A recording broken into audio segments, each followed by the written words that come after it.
Hello everyone, a warm welcome to one and all. Today we're going to talk on Dhanistha Nakshatra because it is the day when Dhanistha Nakshatra is in, where moon is posited in Dhanistha Nakshatra.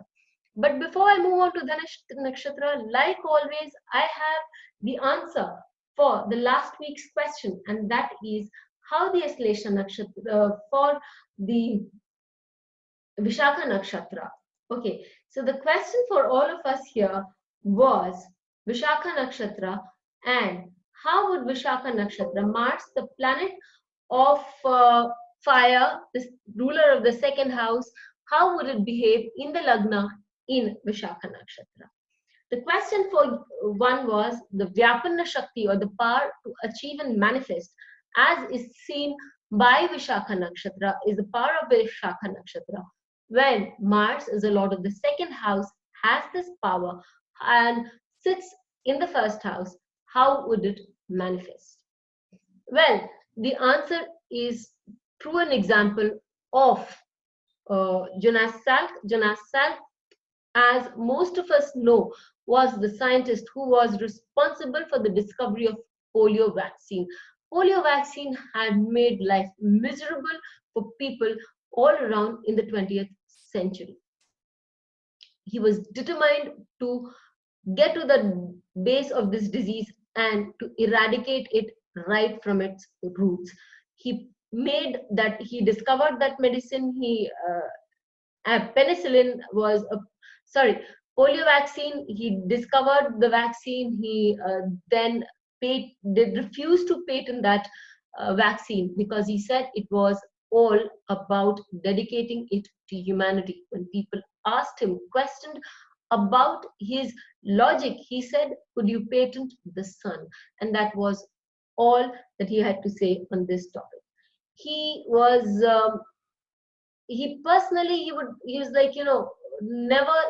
people would personally come up to him and thank him, though he never won a Nobel Prize and he was never elected to the National Academy of Science, and he did not go by what the normal norm was of scientists. Mars is the second lord of ethics. Mars is the second lord of education. Mars is the second lord of wealth, sitting right there in the Lagna.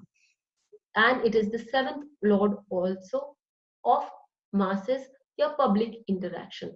Mars also aspects the seventh house and it has a close connection with the second lord.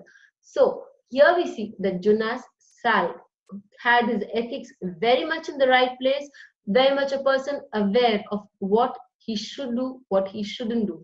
Even though it is sitting with a debilitated Mars, he had the fire and the gumption within him to do a lot for society.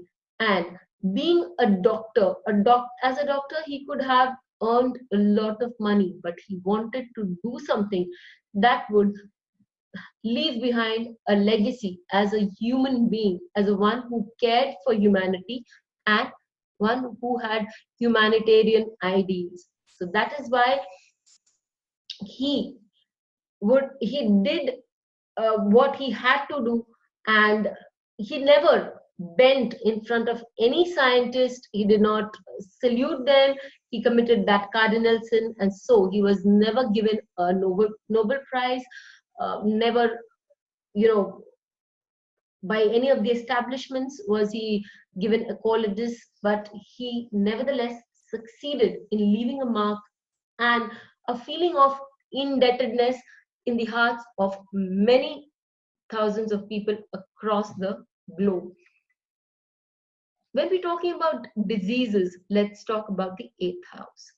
The 8th house is a place where you find diseases galore. You find it the house where one is fighting with the situation of life and death. And this is where we want the medical man or the Dhanvantri of the zodiac, one of the Dhanvantris of the zodiac, Jupiter, stepping in. So yes, we're talking about Taurus Lagna, Jupiter in the of ruler of the 8th house, in 9th house, in Dhanistha Nakshatra. That is where the moon is placed today. Planet in Nakshatras, Jupiter, lord of 8th house in Dhanistha. When we're talking about Rakshas Gana, people generally are of the opinion that they are bad, they're evil. Well, to a certain extent, they can be said to be evil because they cross certain boundaries. But the Rakshasas are the ones who know how to break the glass ceilings. They do not follow the tried and the tested path. They like to make their own steady climb also.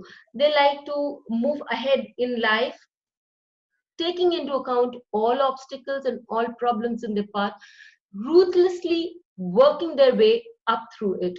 Rakshasas have the ability to grasp each and every opportunity coming their way, and they don't mind being difficult or different than the others. They are not apologetic about being different in their thought process on that ground also. It's a thought process that is matters here. It is not about being evil to the core. It is these people are very unafraid to move along uncharted territories and conquer all that they see. So they can be feared by many who follow the tried and the tested and the beaten path.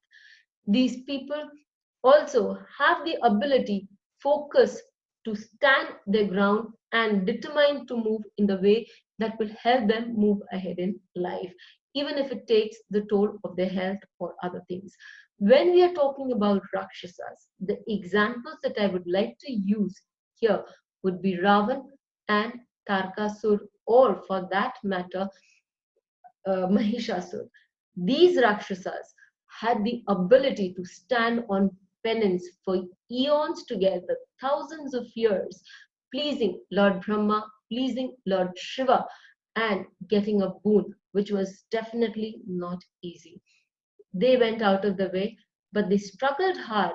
They were ready to put in lifetimes experiences, lifetimes of ages in their penance to achieve their goals, and achieve their goals they did.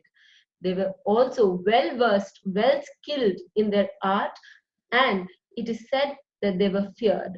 What is also not known about them was that they were highly intelligent beings. So the Rakshasas, in essence, are not dumb or just manslaughter kind of a entity. They are intelligent, focused, driven towards ambition and success. One, to break glass ceilings and to move about in uncharted territories. The planet that we take here is Jupiter. Jupiter, as they can say, can be very contrary to the Rakshasas, but this is where the power of assimilation should come in. Jupiter is the Dev Guru. It is the signification of wealth. Jupiter is also the in the ninth house. Jupiter should signify the one that is Dhanvantri, or the doctor for all. Jupiter is also about ethics and morals. Jupiter is contentment. Jupiter is inherent happiness. Jupiter is children, prosperity, love, affection, and unforeseen wealth. So much are the karakas of Jupiter. Jupiter also means guru, guru which means weight. So people with a good guru can actually be quite healthy and weighty. Now we talk about the Lord. Jupiter lords the eighth house. The eighth house, as I said earlier, deals with your longevity. It also deals with legacies. Legacies are inherited from others. It also deals about your married and your conjugal life and how you deal with it. So a happy eighth house can show a happy conjugal, happy physical side of life. It is his spouse's wealth. So a good eighth house can give your spouse a lot of wealth. Eighth house is also about widowhood. It is also about the physical side of life. Eighth house is the house where sudden occurrences take place. So, when we assimilate all of it, we come to the question of the week. Jupiter, Lord of the eighth house, placed in Dhanistha Nakshatra, in Capricorn. And yes, in Capricorn, Jupiter is debilitated. But as James Braha always says, that a debilitated Jupiter is not that bad. Yes, so please put in your answers here. Today is Dhanistha, and Dhanistha is going to favor you a great deal on how to answer this question. This is a quiz where it helps us explore the nakshatra and to learn how to assimilate facts, different facts about the nakshatras, and apply it in our daily life. Along this quiz, we will find over a period of a couple of months that we will introduce certain prizes to make it more and more uh, so that it reaches out to more and more people, and people are willing to put in their answers. Don't be afraid to put in your answers, because there can be an answer which can be so different and yet so spot on that we might find it is different from the rest, but it still fits the glove. Thank you so much for watching this video, and I'd like to thank you in advance for also answering this quiz. Please do answer. If you've liked the video, share it and subscribe to our channel. Thank you.